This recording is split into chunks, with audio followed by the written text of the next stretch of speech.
Fala, fã do esporte, boa tarde. Eu sou Fábio Chiorino, editor do ESPN FC, o site que veste a camisa, feito por blogueiros apaixonados pelos seus clubes. Estamos ao vivo numa live no perfil @ESPN Agora, uma live exclusiva especial para falar dos clubes brasileiros na Copa Libertadores. E nada melhor do que falar com um dos blogueiros, um dos torcedores, Felipe Noronha. Tudo bem, Felipe? Tudo bom, Fábio? Tranquilo? Legal. Felipe Noronha, que é blogueiro do Eu Vim de Santos, no spnfc.com.br. Feliz, mais ou menos, ou revoltado com o resultado de ontem? Não, revoltado longe disso, pesado, que isso, né? imagina. Satisfeito, vamos dizer Não, assim. satisfeitíssimo. Eu acho que foi um resultado assim, podia ser melhor pelo que como começou a partida. Aham. E a partir dos 20 minutos, a gente estava conversando antes aqui, o Lucas Lima se machucou, o Bruno Henrique sofreu câimbras, o gol era a tendência, o gol do Barcelona, acho que foi muito bom, foi bem tranquilo. Estádio cheio, né, do time do Barcelona, mas o Santos resistiu bem na pressão ali no comecinho, depois até parecia que estava com o controle do jogo, no segundo tempo o Barcelona foi para cima. O que fazer para essa partida de volta, tendo em vista aí mais jogos de brasileiro no meio e tudo mais, Sim. e claro, a força da Vila Belmiro? Então, eu gostaria que essa partida fosse no Pacaembu, como não é, a gente pode jogar pela mística da Vila, que é o que dizem que existe, a torcida tem a obrigação de lotar, tudo bem.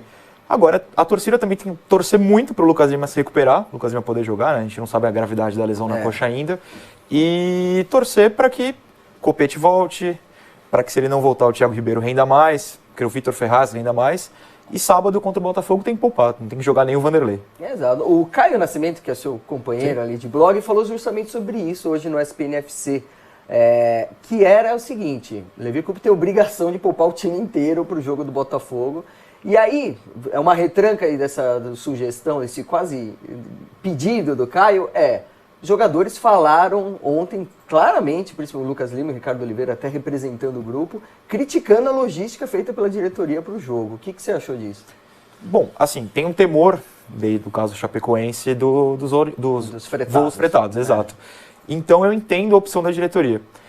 Eu posso não concordar, apesar de entender. Eu acho que 17 horas de viagem, né, se eu não me engano, é muita coisa. Eles chegaram bem cansados, ainda vão para o Rio direto, para depois voltar para Santos. Então não é fácil, passar uma semana longe de casa é bem cansativo de fato. E tem toda essa maratona que é uma discussão hoje do futebol brasileiro como um todo, né? Poupa ou não poupa, prioriza campeonato, não prioriza.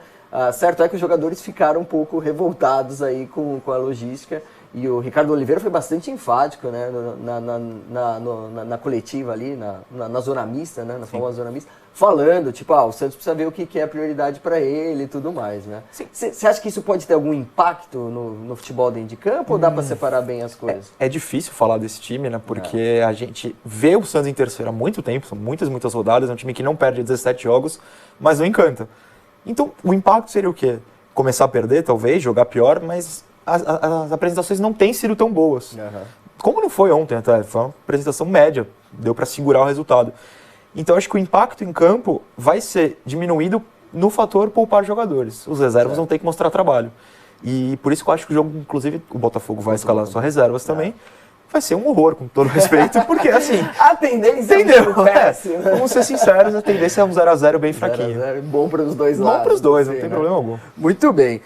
Felipe Noronha, que é jornalista, blogueiro da SPNFC e escritor, certo? Certo. Muito bem, trouxe aqui a sua obra, Exato. 100 anos, aqui temos o livro do Felipe. Vou passá-lo para ele aqui, para ele Por favor. vender a sua obra. Está à venda um livro Sim. sobre Vila Belmiro, 100 anos, 100 jogos. É isso, né? É isso, Vila Belmiro 100 anos, 100 jogos, é uma obra própria mesmo, assim, uma aposta que deu na cabeça e eu resolvi fazer, não tem problema. Pô, nada melhor do que fazer uma obra do time que se apaixonar. Sim, né? exatamente, foi assim. Legal. E mais do que o time, até o lugar, né? Eu acho que quem é santista e quem é de Santos, eu nasci em Santos, vivi 20 anos lá, sente que a Vila Belmiro é a própria casa. A gente sabe que ela é antiquada, sabe que está longe das arenas modernas, sabe Não que lota. não lota nunca. Difícil. Nossa, isso é bem difícil. Mas a gente trata com carinho, é um lugar aconchegante, um lugar que quem cresceu lá, eu vou desde os 5 anos, eu tô com 27, então são 22 anos ainda, é impossível não ter carinho. E assim, eu acabei escolhendo 100 jogos que, na minha opinião, completamente arbitrária, marcaram 100 anos de Vila. Muito bem. Como é que não só o fã do esporte, mas principalmente os santistas podem fazer para adquirir esse livro? Já está à venda? Como que está? Está à venda, é uma venda própria, podem me contactar no Facebook, / Felipe Noronha, no Twitter FG Noronha, assim como no Instagram. Boa, mandou a mensagem, eu respondo com o maior prazer. Acerta tudo contigo? Frete? Só acertar. Frete tem valor fixo, porque é impresso, o Correios tem valor isso, né? completamente fixo, para todo o Brasil, para fora.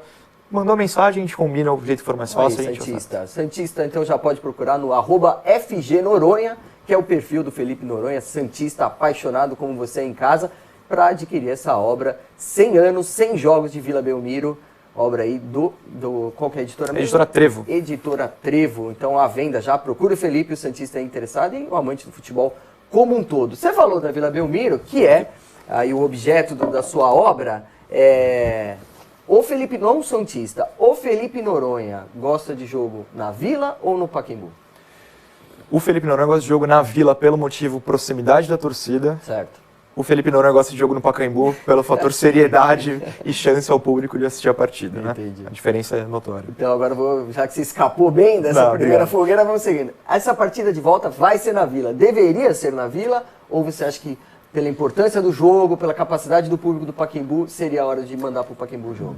Obrigado. A capacidade, esse isso, é o ponto. Cabe quase 40 mil, não cabe em 40 mil apesar do laudo, né? Mas assim, é mais chance de gente ver. Eu sei que tem o fator alçapão, tem o fator místico, que o Santista gosta, a diretoria atual gosta muito, não falando se ela é boa ou ruim, ela gosta desse fator místico. Mas o Pacaembu ia ter mais gente. Você pode até baixar um pouco o preço, entendeu? E vai dar a mesma renda. Uma receita significativa, exatamente. Às vezes até maior, dependendo até maior, público, botando um ingresso menor. Exatamente. Bom, e você é a favor ou não, porque outra discussão que circula muito na torcida do Santos precisa reformar a Vila, precisa derrubar e fazer uma nova arena. Cabe em Santos ou não cabe em Santos? É melhor tentar comprar o Pacaembu, já que vai privatizar? O que você acha que é melhor? Fica dividido ainda entre esses dois estádios, mas aí agora não se sabe como vai ser, já que o Pacaembu está em processo de privatização. Ou é melhor, se for jogar na Vila, manter aí a mística, todas as características? A Vila que já passou por reformas, os camarotes e tudo mais. O que você acha? É bom que o Fábio me convidou, mas não me falou que ia colocar só em fogueiras, né? Importante. Mas vamos lá. Vou tentar não sair pela tangente agora. Discussões não, corretíssimo, legal. A Vila tem alguns problemas, como os camarotes inferiores, que acabaram com a pressão. Não existe mais pressão na Vila nesse sentido.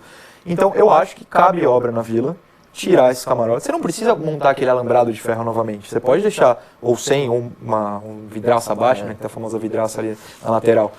Mas não precisa comprar o Pacaembu ou pedir para a prefeitura emprestar, ou o que for. Você pode revezar mais. O Santos tem aumentado esse ano, mas é ano eleitoral. Então a gente sabe que pode ter uma tendência, vamos agradar o público de São Paulo. Mas o revezamento constante, eu acho que é o certo. Você muda a Vila, você coloca mais gente na Vila, mais do que os 14 mil, que é um público baixíssimo, entendeu? Pouco, né? E um jogo fim de semana lá, meio de semana aqui, uma semana na Vila, outra semana no Pacaembu. Eu acho que cabe público dos dois lados. Tem o público do ABC, tem o público de São Paulo, e o público de Santos ia ser esquecido. E querendo ou não, o público de Santos é menor, é uma cidade pequena. Então... Agora, os jogadores preferem jogar na Vila?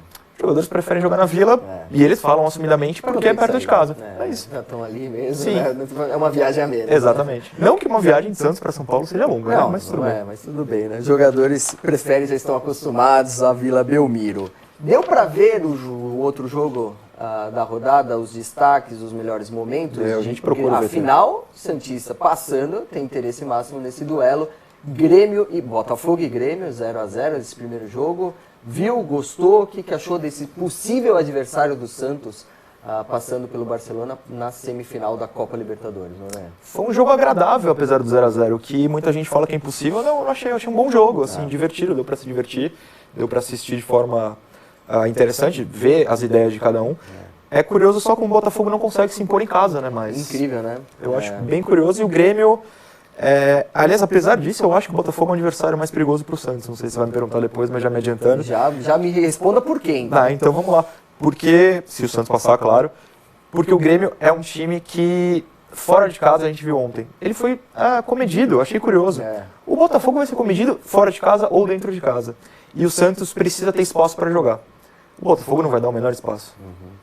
Então, o Grêmio permite mais. O Grêmio permite espaço. O Fernando Rich, que é o blogueiro do Grêmio na spnfc.com.br, falou sobre isso, que o Renato Gaúcho foi bem cauteloso, que nem é uma marca desse Grêmio, mas por causa dos desfalques, enfim, acabou adotando uma cautela que o torcedor nem está acostumado mais a ver esse Grêmio jogar sempre impondo, né? Sempre com a bola no pé. Mas você acha que é um adversário mais possível, vamos dizer assim, de se jogar, de dar mais espaço para criar, com o Lucas Lima, principalmente, e tudo mais, por conta dessa diferença de filosofia dos dois, né? Eu acho que possível é uma boa escolha de palavras. Assim, o Santos não é favorito contra nenhum dos dois. Como o Grêmio, por exemplo, é favorito contra o Botafogo, principalmente depois do empate, pelo menos eu acho, apesar de não ter feito gol fora de casa. Mas o Grêmio, não é que ele vai dar o espaço para o Santos jogar, mas o Santos tem mais chance de encontrar um espaço, o que hoje basicamente é bola no Lucas Lima, o Lucas Lima enxergar o Bruno Henrique e o Bruno Henrique correr. A gente tem E visto. os dois saem meio machucados. E os dois saem machucados, é difícil. Complicou. Apertado. Exatamente. Mas a vantagem contra o Barcelona ainda é que pelo menos o Barcelona vai ter que fazer gol. Então ele pode dar esse contra-ataque para o Santos. Vou falar de dois personagens agora, tá? O Lucas Lima a gente já comentou. Bruno Henrique, algum torcedor do Santos depositava dinheiro de que seria, talvez não, certamente, o grande reforço do Santos na temporada? Eu acho que quem é o único que apostou dinheiro foi a própria diretoria, que pagou caro. A gente achou, inclusive, curioso. Um cara que estava mal no exato, estava mal no Wolfsburg, ele não fez gol pelo Wolfsburg. E a passagem pelo Goiás, assim, foi a primeira passagem de destaque dele no Brasil, né? Então é uma aposta mesmo. E é curioso porque ele corre muito, no sentido de que às vezes parece que ele não sabe para onde está indo e de repente ele sabe para onde fintou. Ele faz uma parada, é verdade. E eu não sei, não tem substituto, né? Não tem substituto, então é um drama se ele não estiver bem. Apesar de, como a gente falou, parece que foram só câimbras, então ele vai estar bem. Mas não há substituto. Como não há para o Lucas Lima, né? Pois é, né? Só tem o Jean Mota. Temos o que aí? Tela do Bruno Henrique, vamos ver aí então. O que tem? Olha aí, os números, novidades no time. Líder de assistência entra na seleção do Bola de Prata. Bruno Henrique, o segundo atacante, 18 jogos, 5 gols, 7 assistências. Muito aí em cima dessa jogada que o Felipe falou, né? Que ele vem cortando, deixa o lateral para trás, corta na hora certa e serve ali os atacantes. 12 participações em gols, 1,28 a média de desarmes e 2,56 disputas aéreas. Esses números de desarme são bem interessantes, inclusive, interessante, né? É um cara que volta para marcar a lateral ali bem. Recompõe toda hora. Já está ali figurando nossa bola de prata na premiação da ESPN. Agora, eu sou atento aos detalhes. E quando eu publiquei na madrugada já o seu texto, falando Santos segue vivo na Libertadores, por um motivo, e esse motivo veste a camisa 1. Sim. Aí, logicamente, estamos falando de Vanderlei, para muitos, o melhor goleiro do Brasil na atividade, até à frente do próprio Cássio, que acabou ganhando na disputa ali na convocação de seleção brasileira. Antes de falar do Vanderlei especificamente sobre seleção, sobre a importância dele, eu quero registrar aqui que foram, cadê? Eu peguei aqui, toda aqui. 34 elogios que você fez ao Vanderlei, de fantástico a inacreditável. Você mesmo falou, não sabia que tinha sido tanto. Não sabia. 34. No jornalismo a gente costuma falar que elogio é descartável. No caso de Vanderlei, é válido? Vamos lá. Eu amo uma hipérbole, né? Uma hipérbole é sempre boa, chama uma atenção. Tem que ter, né? Exato. E aí, o ESPN-FC, você que é o editor sabe que é para torcedor, o clubismo é necessário. Então eu me senti à vontade de elogiar o Vanderlei além da conta. Uma vez ou outra, não tem problema. O problema é que o Vanderlei tem merecido elogios além da conta constantemente. É incrível. Entendeu? E ontem a tônica foi essa novamente. Foi essa. Eu até comecei esse texto citando que tem um momento específico em que o torcedor vê a bola caindo no pé do atacante do Barcelona e sabe que vai sair o gol. Que é uma defesa que ele faz no pé, no finalzinho do jogo. Seria já o da virada. Mas ele pegou cabeçada, ele pegou chute de longe, ele pegou chute de perto. E o cara que assiste sempre ao Santos sabe que isso é uma constante. Ele tem feito todo jogo no Brasileiro, fazendo na Copa do Brasil e faz na Libertadores. Entendeu? E há pelo menos 2 anos, né? Pelo menos 2 anos. Pelo menos 2 anos. Parece que se descobriu, e ainda eu vou falar sobre esse tema com você, sobre o Santos invisível, vamos dizer assim.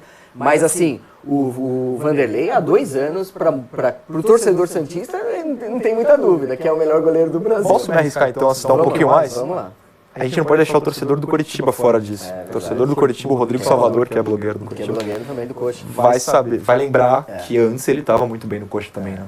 Quer dizer, ele vem já numa jornada muito significativa. É para ser o camisa, pelo menos o reserva imediato da seleção brasileira para você? Como jornalista que gosta de futebol e acompanha futebol, eu entendo que ele não seja titular. Porque falta menos de um ano para a Copa. O Alisson é titular há um bom tempo, antes do Tite chegar, por causa principalmente do Tafarel.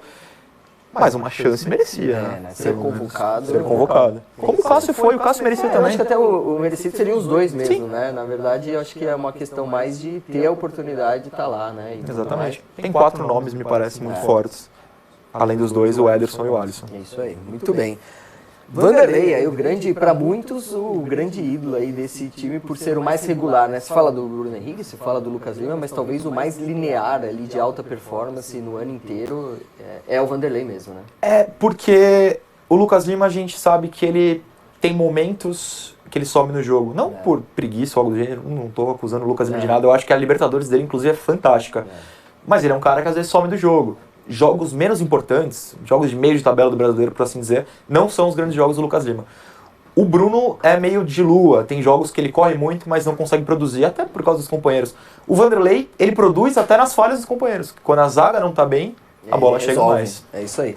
Tem até uma matéria muito interessante do Igor Rezende, no nosso site, na spn.com.br, com as estatísticas do Vanderlei, raio-x dos milagres, chama a matéria, eu gostei da chamada. O Vanderlei pega quase 82% dos chutes, né? E aí ele mostra onde é o lugar menos difícil de bater, no caminho para os rivais, para os adversários. Fato é que não tem muito espaço para vazar ali, não. São 82%, é uma performance absurda do goleiro. Eu fiquei até curioso de ver qual lugar era esse, para pegar os vídeos de bolas que foram nesse lugar e descobrir de fato. Mas Ou como ontem, que foi ali quase na pequena área, cara, que não tinha o que fazer, né? Inclusive nos comentários do blog alguém comentou, poxa, Noronha, acho que o Vanderlei podia ter saído. Aí é forçar um pouco demais, acho, né? Não, acontece, gols acontecem. Lá, né? Entendeu? É que a corneta não para não. Não pode parar. Ela tá sempre em estado de espera. O que você viu do Barcelona como adversário? Já tinha visto pelo Palmeiras, que o Palmeiras foi eliminado pelo Barcelona, mas agora...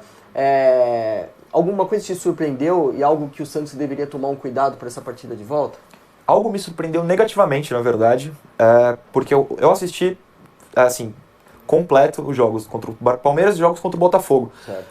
O jogo no Engenhão, do Newton Santos, ele dominou o Botafogo no contra-ataque, sim, mas, assim, ganhou bem tranquilamente. Contra o Palmeiras, eles pareciam saber o que fazer melhor do que ontem. Ontem era bola na lateral, chuveiro para a área, ou chute de muito longe. Foi difícil eles conseguirem entrar pelo meio. Isso me surpreendeu negativamente. O Barcelona tinha me parecido um time com melhor qualidade técnica. Um time com mais toque de bola, com mais ideias. E isso eu achei que o Santos pode aproveitar na volta, porque o Barcelona vai ter que criar para fazer gol. Se não fizer gol, tá fora. Então, se eles continuarem forçando a bola na lateral, o Santos pode roubar essa bola e jogar para o meio. O meio estava vazio ontem.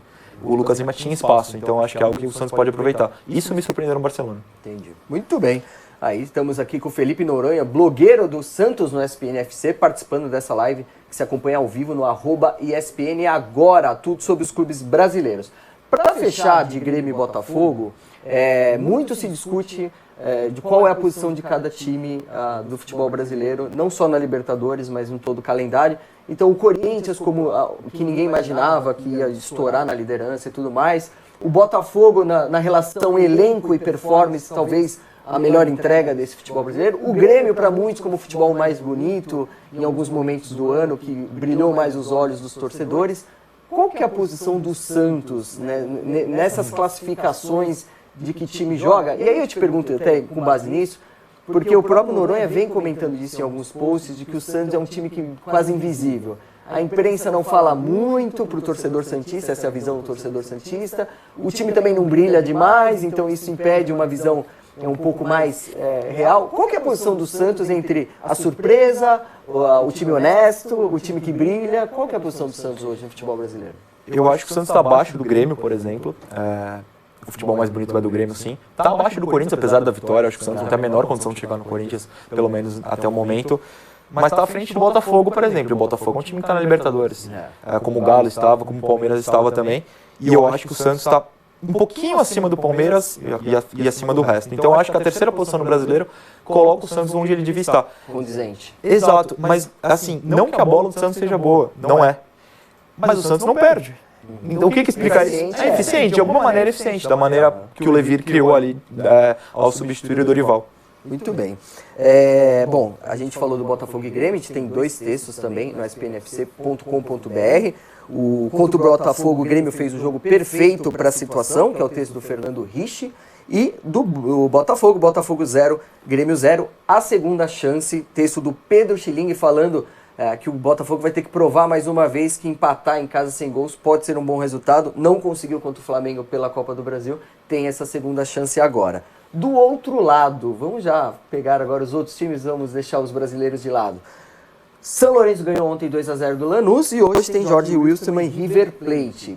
Para muitos brasileiros vamos ver quem vai pegar o River Plate na final. Para muita gente era esse o comentário até então. Se mantém isso, o River Plate é visto pelos clubes brasileiros como o provável time finalista? É claro que o River tem um bom time, apesar de ter perdido o Alário.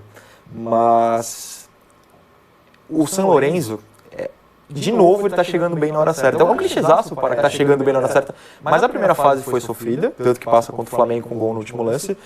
Mas passou bem contra o Emelec no primeiro jogo fora de casa, depois sofreu um pouco em casa, e agora contra o Lanús fez um ótimo resultado. Em casa é ótimo. Ótimo. E jogando bem mesmo. O Bland, que fez os 2 gols, fez uma boa atuação e contando com um pênalti bastante infantil do Lanús. Eu não vejo o River como tão favorito quanto o São Lourenço. Eu não sei se eu estou colocando o São Lourenço um patamar acima, mas ele me pareceu um bom time, quase do nível do River. E tem a questão da rivalidade local, que sempre pesa também e pode alterar aí o prognóstico das coisas. Né? Como o Grêmio e Botafogo. Exato. Como o Grêmio e Botafogo. O Botafogo pode ir lá, encaixar esse jogo de defesa e contra-ataque dele, se dá bem. Por que o São Lourenço não pode fazer o mesmo no Monumental? O River, inclusive, tem resultados piores, assim por dizer. O River está com uma campanha muito boa, mas em casa sofrendo um pouco mais do que fora. Então eu não vejo o River assim como... É claro, contra o Jorge Wilstermann, sim. Contra o São Lourenço, acho que não. E aí, Felipe, vamos voltar para o Santos. Muito se discute, os rivais até muitos citam isso como um exemplo de que é a possibilidade do Santos dar para os moleques da base. Todo ano sobem vários, alguns nem todos dão certo, mas chances são dadas. E parece até, a impressão é que existe até uma paciência maior da torcida do Santos por já entender essa cultura. Faz sentido ou eu estou exagerando? Existe a paciência mesmo? O torcedor já entendeu que faz parte da cultura do Santos dar oportunidade para essa garotada? O torcedor do Santos tem uma incongruência nesse sentido que eu acho que quem convive mais, e claro que quem comenta futebol não tem como conviver com todos os grandes times do Brasil, mas o cara que está ali sempre, ele sabe que o torcedor quer que o menino suba, mas que ele vai ser o primeiro a ser cornetado. Entendi. Que, como a gente falou agora há pouco, a corneta não pode parar. E ela contra os meninos não param. O cara mais experiente no Santos, curiosamente, a torcida tem mais paciência com ele. Eu não sei explicar esse fenômeno. Porque geralmente as grandes fases do Santos são com meninos. Como foi com o Neymar recentemente, como foi antes com o Diego Robinho e como é hoje. E eu não entendo por que o torcedor tem tão pouca paciência. Mas a gente mesmo assim quer que eles subam. Como, por exemplo, hoje tem o Arthur, que muito torcedor pediu que jogasse no lugar do Thiago Ribeiro. Então, assim, inclusive eu colocaria ele para jogar volta se o Copete não pudesse. Eu acho que paciência é uma palavra forte, mas o torcedor gosta muito. Isso já é meio caminho andado. Ele apoia a ascensão desse jogo. Exatamente. Não necessariamente vai deixar de cornetar lá na frente. Quais são os destaques negativos do Santos dessa temporada para você como torcedor?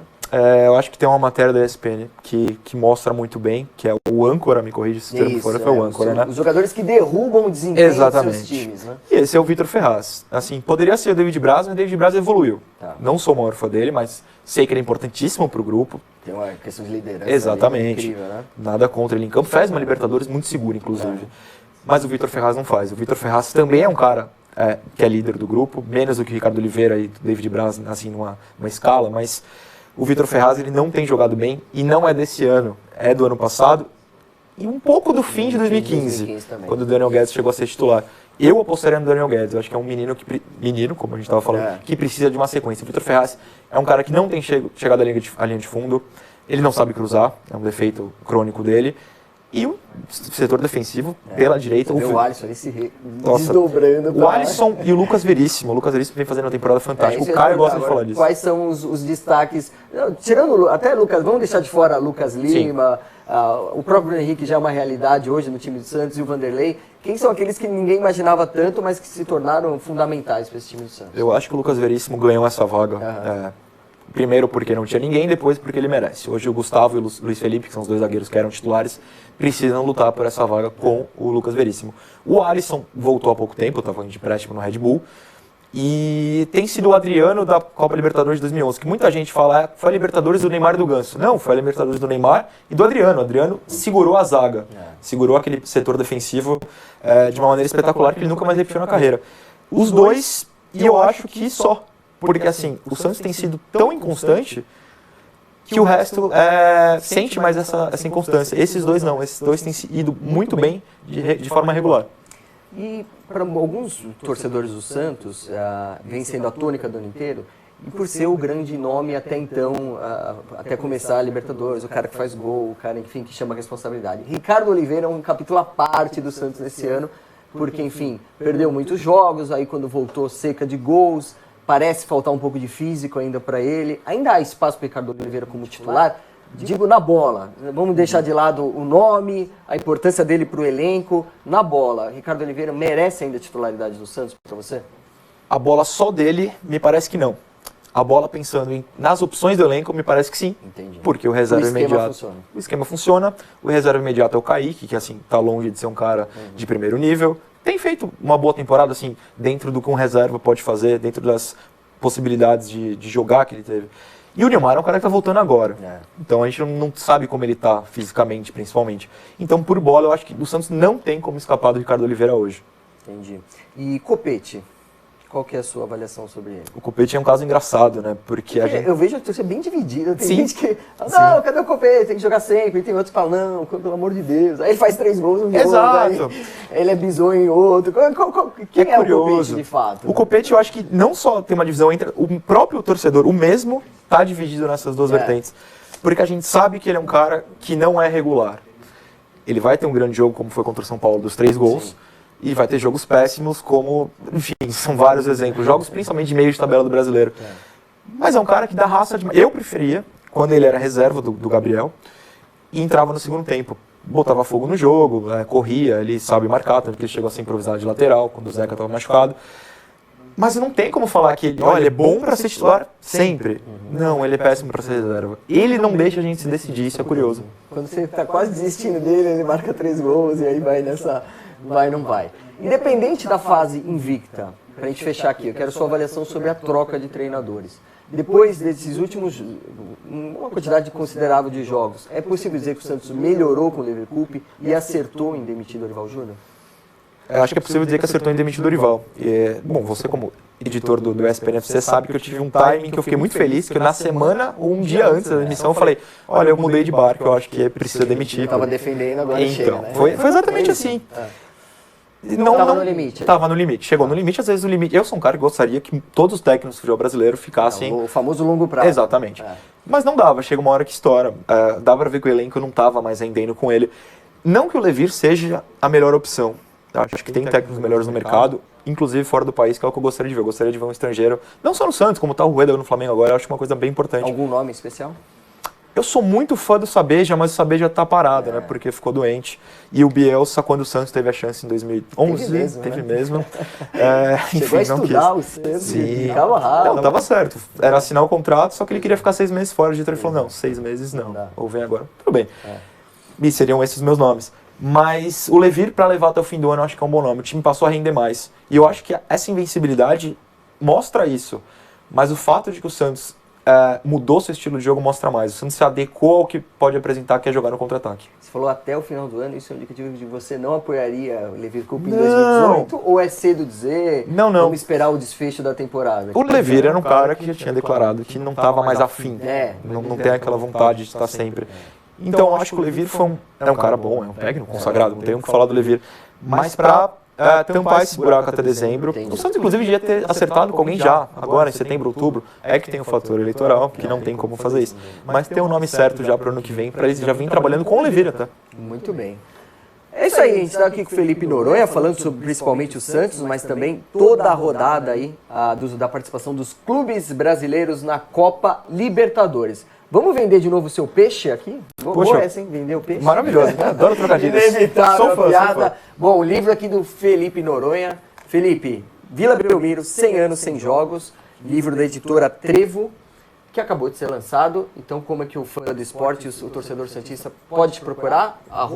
@FGNoronha. Isso. Ou Facebook Felipe.Noronha, salvo engano, tem aquele link Vai meio. no Começa lá. É mais fácil, vai no SPNFC. SPNFC. Tem lá os links de todos os perfis. Comentários, também tem os perfis em redes sociais, no spnfc.com.br. Esse é o livro do Felipe Noronha, jornalista e santista, lançando aqui, marcando 100 anos da Vila Belmiro.